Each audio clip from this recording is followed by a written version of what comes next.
Hello everybody and welcome to another episode of Alex's Afternoon Art Show. Today we are doing something a little different because we are drawing Naked Snake from Metal Gear Solid 3.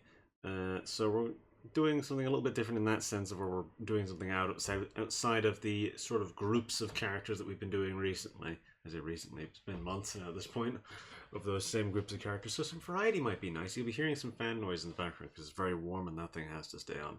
Mercifully, the noise gate has been fixed at this point. I fixed it because it was causing problems before. I mean, I fixed it a few weeks ago at this point. Yeah, I fixed it a few weeks ago, like 2 episodes ago. I fixed it, I think. And yeah, since then should be fine. It was causing issues and that it was cutting off some of my words.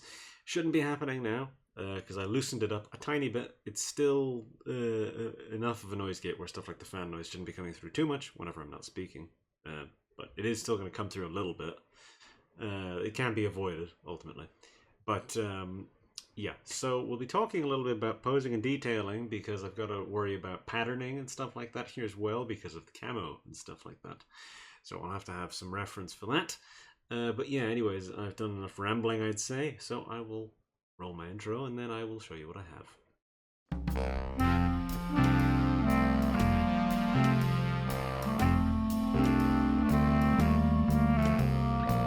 So, this is where we're at. Posing wise, I think I should cover that first, because that'll be easy enough to talk about. I had some issues trying to think of a pose in my mind where you got to see most of the body and also have the knife and the gun in action, because a big part of Metal Gear Solid 3 is the CQC, and also specifically they give you lots of different explanations as to why Snake has always has his knife and his gun out at the same time. So generally speaking, if memory serves, he holds them both like this. He'd hold them both together and just have the knife pointing down as he's holding the gun that way. It's been a while since I played it, so I don't really remember. This video should be coming out about the same time as the remake, so who knows? Maybe my memory will be refreshed around that time. But yeah, so I wanted to have a pose that incorporated the knife and the gun. And so I didn't want to go for anything too sort of. Ultimately, it still had to be sort of a militaristic pose because I mean that's the nature of the game. So it has to be something which still incorporates that to a degree.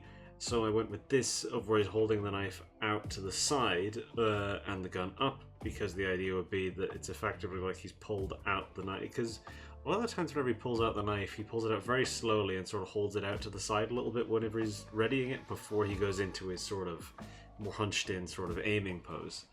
So I wanted something here which maybe it gives us sort of an impression of cover, something like that, where he goes like he's back against a wall, he's got the gun up like that and then the knife out like that so that he can sort of reach out and snatch somebody. But yeah, something like that. I wanted to have a bit of some level of a logic to the pose.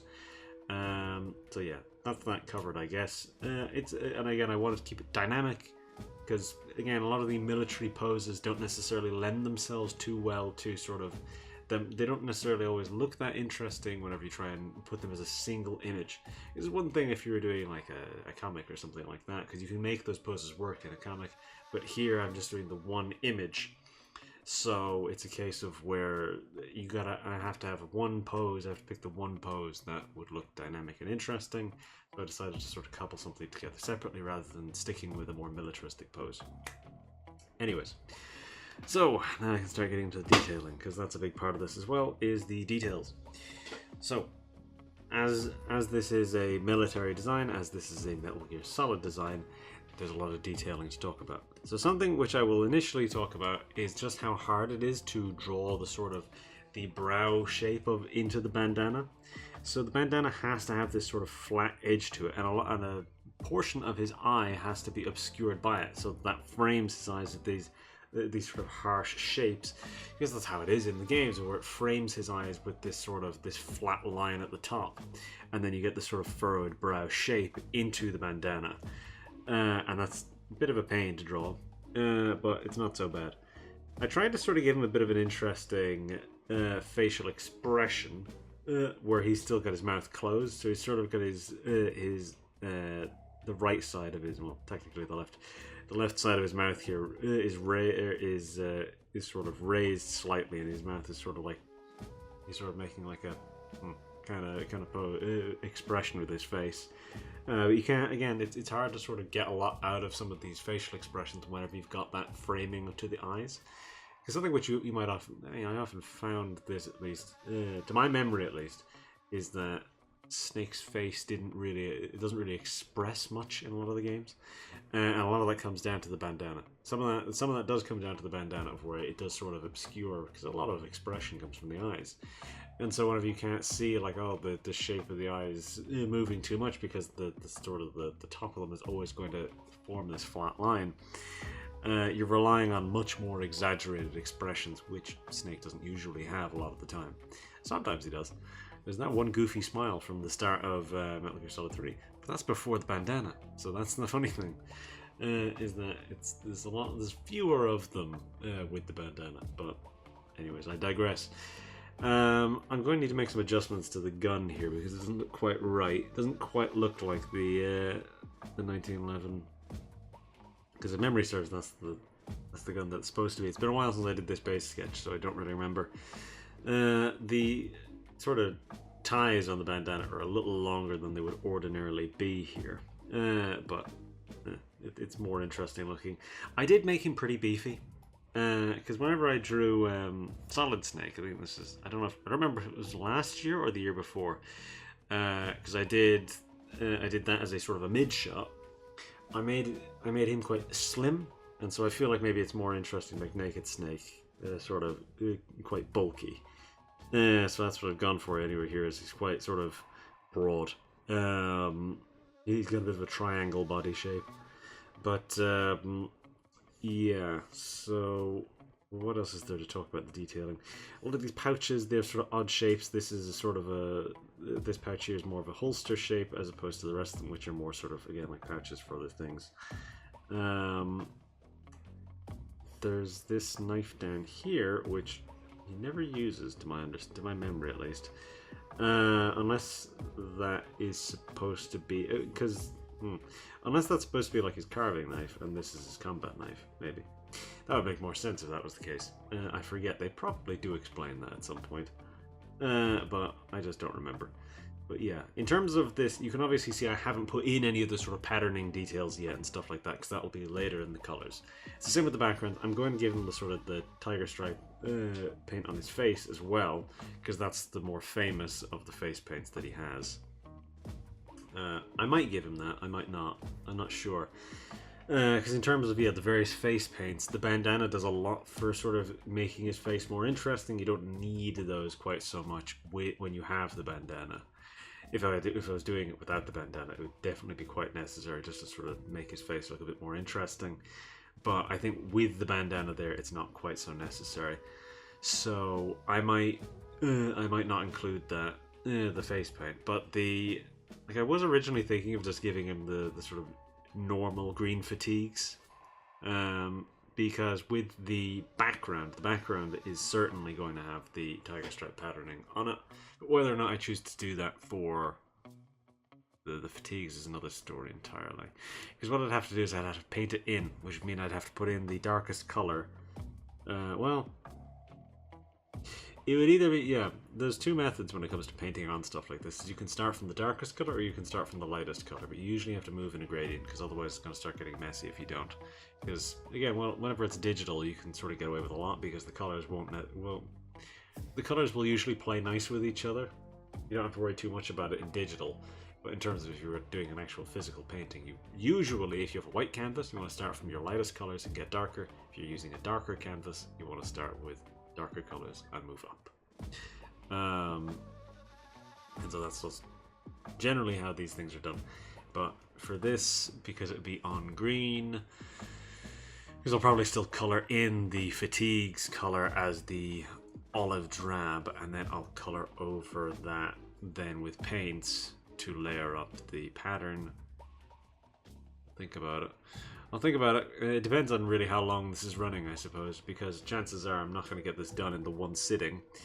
But we will see, because I may get it done in one sitting. I have my reservations, though. Again, I'll have to make adjustments to the gun. And I don't have to worry about any of the patterning or anything like that yet, because that's all colors. One thing which I think is worth noting is these cables here that go into the radio on his shoulder. It's just this detail will probably be lost over time because whenever shading and stuff like that goes in, this will just become much harder to see. So yeah, we will see. Something which I'm going for here in terms of the sort of way that I'm going to layer in the patterning on the background is going to be, I'll be doing it sort of like how it's done in the main menus, of where in the sort of like the default, like literally the title screen, it has that thing where you can cycle through the patterns. This is a secret which apparently some people don't know. I always thought this was just a thing that people knew, but you can cycle through the patterns as you can with the CQC poses and stuff that he's doing, the takedowns and all that he's doing on the main menu. It'll look like that, where it's the way that that's sort of layered into the background is kind of what I'm going for. However, he will still have his own colors. It's not going to be layered over him as well. However, that would make my life significantly easier. I'm not going to do that. Just for the sake of sort of, again, showing off all the other stuff as I'm going. But yes, so what I will do is, because I've already been rambling for nearly 12 minutes here, I think I've covered everything I need to, even stuff which I didn't really need to cover just yet. This knife is a little bent. That's not really quite the right shape here, so I'll have to probably straighten that out a little bit more. Okay, so yeah, I'll have to think about that. Either that, or I could just change the shape of this bit. That'd be easier. Make this bit come out like down there. Anyways, I'm getting sidetracked again. But yeah, so I will do these details, and then I'll be back to talk about the colors. So yeah.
Alright, it's now a few days later, and so, as you can see, this is very detailed and that took a long time. So realistically, let me try and think. This took, I think, about 3 hours just to do the details, including not including breaks and stuff like that, because I had to make a lot of adjustments to things. Again, I changed the gun quite a bit. You will have seen me do that. It's quite a bit bigger now, but I just feel like it had to be made a bit bigger just for the sake of it looking better. Realistically, this type of gun would have the actual front of it here would be a little bit slimmer. It shouldn't be quite this thick. It's quite big. It looks like a bloody Desert Eagle with how big it is, but it just needs to be a little bigger. It needed to be a little bigger than what it was before. It wasn't quite working. I added a tiny bit more wrinkling to the sort of undersuit sleeves, and if anything, that could probably do with a tiny bit more here around the neck, because he's just sort of, the neck isn't quite right there now. So, right, that'll do, just to sort of spruce it up a tiny bit. Yeah, I made the sort of expression on his face a bit more aggressive. I give his brow a bit more of a furrowed state. I changed his eyes slightly. That took quite a while of tinkering because his eyes are particularly blue. So there still needs to be enough of the eye that you can see the blue. And over on this eye, the further one, it's smaller, so therefore that makes it harder. And so, yeah, just little things like that. I made adjustments to his hair. I think still came out fine. His hair is one of the harder parts of him to draw, really. Snake's hair is always hard to draw. And it's just because of the way that the sort of bandana forms it and all this stuff, and then you have to be like, oh well, it's sort of slicked back, it's sort of out to the side. Like with Naked Snake's hair, it sort of goes out a little bit. It's a little bit messier looking, because his hair is long-ish, but it's not that long. It's not quite as long as Solid Snake's hair in Metal Gear Solid 2, because that's quite long. But he's also got a very long neck in that game, and it goes down his whole neck, so it makes his hair look very long. But yeah, and as I mentioned, I've made him a bit beefier here. So I adjusted things, like I sort of fixed the shape of the knife because the handle on it was a little bit bent and that wasn't looking quite right. I changed very little else, to be honest, but for the interest of time, I'm just going to give him the normal fatigues, and then I'm going to use the tiger stripe pattern on the background. And I'll just have to paint that in. It'll be a bit messier, but it'll just be I'm only looking to give the general impression of it. I'm not looking to perfectly replicate it, because the tiger stripe pattern does have clean, defined edges, which I'm not going to be including, because I'm just painting it. I'm going to be painting it, so it's not going to have those clean, defined edges that you would probably want or expect. So it's going to be a bit messier looking. I might even use, well, I'll try not to use any smoky brushes or anything like that. What I'll do is I'll probably pick out one of the darker colors of it and then throw that into the background, just so that I have something clean to work off of, and then I'll paint up from there. So, for example, let me have a look at it, and then I will pick one of these colors to throw onto the background. I'll do the background all as the one layer, just for the sake of making my life easier. Now this pattern is quite monochromatic. I remember it being a bit more vivid than this, but I guess that is the sort of colours of it. Well, I'm seeing a few conflicting things here. On some of these it's looking a bit more green, and some of them it's looking a bit more pale. I'll make it a bit more green, just for the sake of sticking with what we've already got, or what I'm going to be going for later, so I'll make it a bit more green. Maybe bring it down here a bit more. No, the darkest one should maybe be a bit closer to blue. Put that there, and fire that in like that. Maybe brighten it up a tiny bit. It's not that dark. So, right, that'll be what we'll be using as our background for now, and I will paint in the rest of that later. I might do that in the paints, I might do that at the end of this section. I don't know. We'll see, because that will take some time. So, I might do that at the end of this section, I might do that at the end of the next section, but for the purposes of this, for the purposes of making this move a little faster, I am going to just give him the normal green default fatigues, no camo, just regular old fatigues. So, right. I will do these colors, and then I'll be back, do the painted shading, and all that stuff, and I'll have stuff to talk about there, and all this, so anyways, I will move on, and I'll be back shortly.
Okay, so there is our colors done. I also chose to do the background just for the sake of speeding myself up. So, as you can see, I took quite a few passes at the painting on that background. I'll talk about this first because it'll just cover more ground more quickly, because there's more to mention here. So, yeah, with the background, I was noticing that there's a few ever so slightly different variations on the tiger stripe pattern in a few different things. Most notably, its color configuration. In some of the images I'm seeing, it looks like it's a sort of a black, a sort of a greeny grey, then a sort of a dull yellow color, and that's it. In some of them, there's also a sort of green pattern, a sort of a light green that goes over the yellow in some of those places, and I chose to go with the yellow instead because I think that looks a bit better. It just looks a bit nicer to me. So now, granted, a lot of this is probably going to get dulled out by gradient maps and stuff like this. So with the colors on the character, I wound up. A lot of these colors are quite dull. They're quite dark, but obviously once our lighting and stuff like that goes on with all our paints and everything like that, that will certainly brighten it up quite a bit. Because again, we're also going off of something which has more sort of, don't say realistic, but realistic visual styling here, so that will typically skew much duller in terms of coloration a lot of the time. Regrettably, it tends to skew duller in terms of colors. Yeah. So one last thing I suppose about the background is that I did a few different passes at paint. I initially did a sort of a smoky brush for some of the zones, and then I went in with a more detailed brush, and then I went in with a more detailed brush, with an even more detailed brush that had sort of a smokier edge, and that's the sort of one that I went over everything with at the end. So there is still little bits of that initial smoky bit, those initial smoky bits, and then also there's still some leftovers of the other paints, and just creates a bit more, layers it up a bit more nicely whenever you do a few different brushes. Use it a few different passes. Obviously, our last pass is the sort of the smokier edge. Ooh, excuse me. The smokier edge hard brush is the last one we did. No, I did them all on the same layer, so I couldn't show it. I couldn't just pop it open and peel back the layers like I did. There's a few different drawings which I did recently where I did that, where I did them on a few different layers, so that I could peel them back, but I didn't do that this time because I have no real intention of doing so. Just to sort of, again, make this a little faster. Doing things all on the one layer can be faster, but it can create issues for yourself later, especially if you decide you don't like something halfway through. So here I knew what I was doing from start to finish on the background, so I just left it as is. I didn't need to worry too much about changing things, especially given that I was going over it anyways with more paint. That would mean that if there was something which I didn't quite like, I'd just paint more over that area. So again, it's the type of thing which I wouldn't normally do. I wouldn't necessarily recommend doing that, of just doing everything on the one layer, because that is opening a set of problems for yourself that you don't want to have to fix if problems arise. And so yeah, with colors on the character, stuck with just the flat green fatigues. I was going to make them a lighter green, but I chose to make it a bit duller for the sake or for the fact that it will get lighter when our light layers and stuff like that go on with our more paints and all this stuff. I think I'm going to have the light come from here and the darks over here, because it just makes it easier, especially given that there's this side of the face here is sort of there's less of it that you're seeing. It's more at this angle, so putting a light line over here would be a pain. Putting a light line over here is easier. I will be putting a light line along the bandana though, which is going to make my life a little harder, but it just makes more sense given that this is the sort of the side of the body that would just lend more to the light line. But yeah, for the most part, this shouldn't take too much longer. The rest of this should be pretty easy, I would say. So the only thing that I might struggle with is trying to find a color palette, or come up with a color palette at least, because I probably don't have any saved that would sort of fit our color environment here. Because what I'm probably going to wind up doing is sort of trying to replicate the sort of green, the very heavy green color filter that the original game had.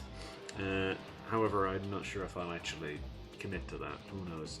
But that's sort of what I'm going to be going for to a degree. We will see how much of that I actually stick with. I might change to something which looks a little bit nicer. But yeah, we'll see. Anyways, I'll carry on. I'll figure out what I'm going to do with my color palette, and then I will do the painted shading. I'll be back to talk about the details and all that stuff. The detailed shading, that is. Anyways.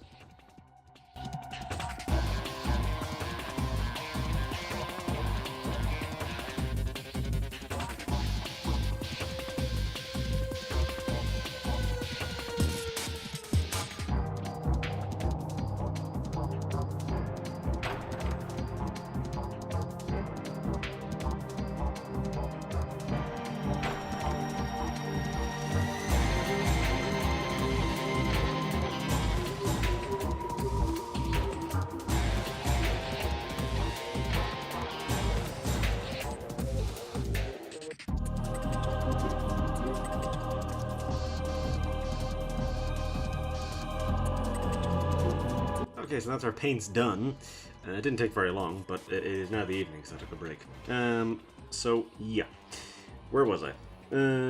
So as I mentioned, things are fairly sort of subtle. This is a more naturalistic color palette that we've got. I went for a sort of this has got more of a woodland color palette, I suppose, more so than the tiger stripe. Because we've got a sort of a reddy brown as our darkest, and then a sort of a light green as our lightest. And so I'll be going through and layering that in, so let me zoom in just so that I can talk a little bit more about what I've got.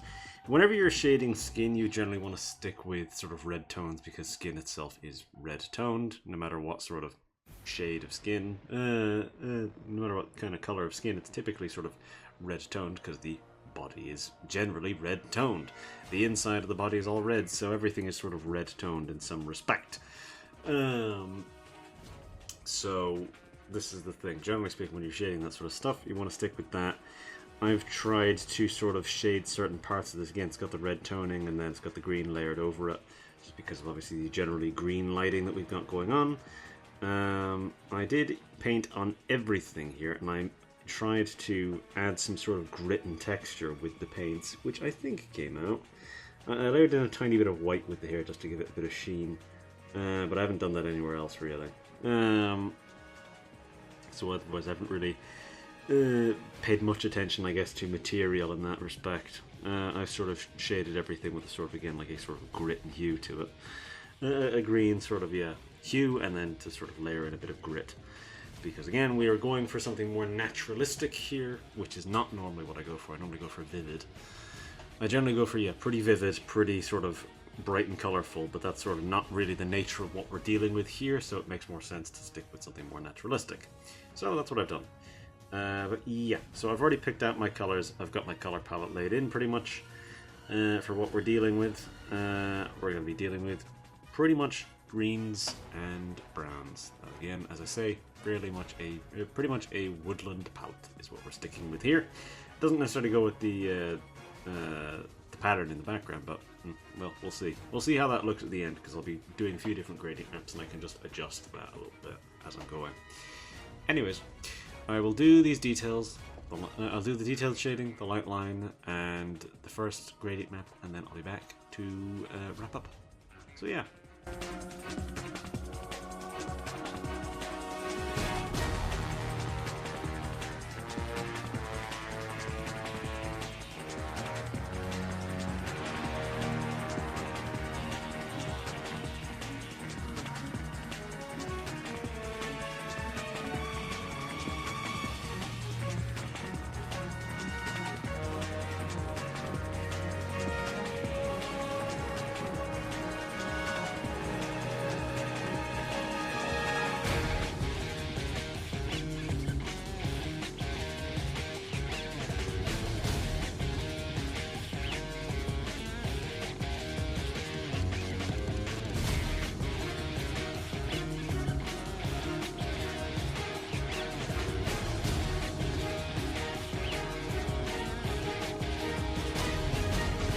Alright, that's our detailed shading, light line, and first gradient map done. So, as you can see, I stuck pretty heavily with the greens. I decided to make some of these colours in the gradient map a bit more vivid than the colours in the actual colours themselves, because it sort of it brings things together a bit more whenever the gradient map itself is vivid. Because here, I mean, the irony is that the colours here are more, I would say, representative of what they are in game.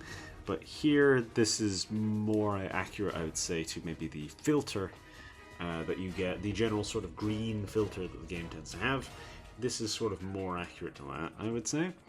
We'll see how that sort of works with the other gradient maps. Now again, this green at the end here is very vivid, but there's very little to interact with that green. It's really just sort of like the whites and stuff like that that interact with that green. So yeah, it doesn't really interact much with the other stuff, and so everything's still sort of dull, but not now. It's sort of a bit more vivid, a little bit more vivid. So right now we're going to have a look at luminosity. Turn this down to like, let's just leave it at that for now and see how much that helps. I'll zoom into his face and see more detail what's happening here. So below is darker, most certainly.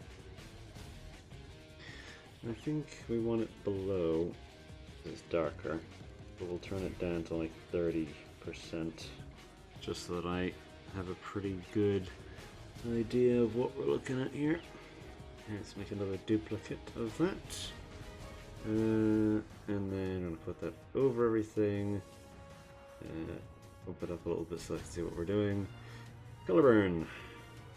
Now, color burn, we're probably going to want this to be pretty low in opacity. I would say 10% of an absolute push. And probably over everything. Now, is there any other type of layer I might want to use instead here over everything? What about a multiply layer? Probably not. What about a lighten layer? Probably not. Yeah, multiply would just be if I wanted it to be more green, which I don't really. Darken? No. Alright. Let's remove that. And let's grab our texture. We're probably going to want the texture to be pretty intense on this one. I would say, because generally speaking, the texture is something that I tend to turn down, and maybe for the fact of our paints and stuff like that, we don't want it to interact too aggressively with the paint in the background, but I am also just going to want to use it. I do want it to sort of add some grit here, because again, the naturalistic sort of tones we're going for, we sort of want this to have some good grit. Let's see, 20%. Again, I may have to turn it down. Let's see.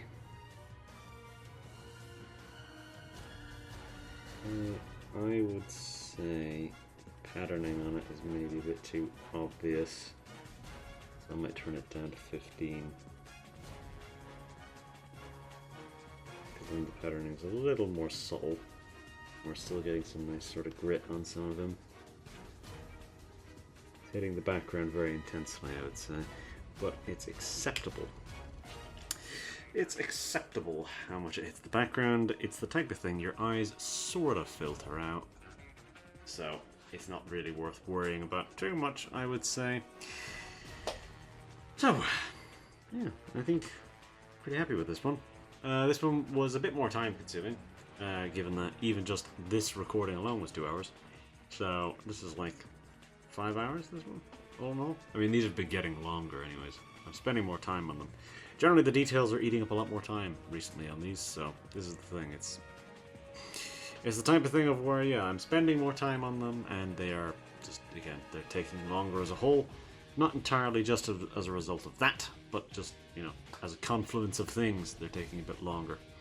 And again, I mean, I suppose it's better that they're taking longer, given the fact they only come out every 2 weeks, so you'd want it to be a bit more substantial. But yeah, I'm pretty happy with this. What have I really got to say in terms of closing thoughts? I don't even really know what our topic was for this one. We didn't really have one. We had patterning as our topic, and I did that really just as the background. So it's not the biggest issue in the world, really, the patterning. Yeah, I maybe need to consider doing more backgrounds. Because a lot of these drawings that I do, I just do characters. Backgrounds are not very time consuming, so maybe I should start doing a few more of them. Because a lot of the backgrounds I've been doing in, I mean, the last like year, have all been sort of fairly throwaway. So maybe I should consider doing more backgrounds, more landscape. Because again, landscape is not time consuming. It's just sort of, it's the type of thing I don't do very much of. So maybe I should consider a bit more of it. Anyways, yeah, patterning. Patterning was our sort of big one.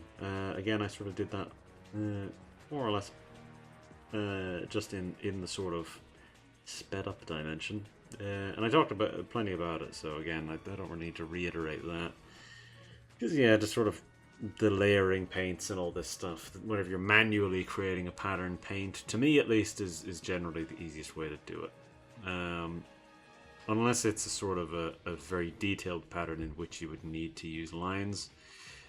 For example, if you're doing like a scaling pattern by hand, you need lines for that, so you'd have to draw it yourself. Or if you're doing like a cross-hatched pattern by hand, it's the same deal. All these things you'd sort of need to use. You'd need to use lines for, because they're too defined otherwise. So again, these are all fairly straightforward, simple things to think about. And then detailing was the other one, which I sort of spent the most time on. Posing I talked about quite a bit at the start, so I don't need to really reiterate that. Because yeah, this was just a sort of a tricky one to sort of cobble together a pose that I was happy with for.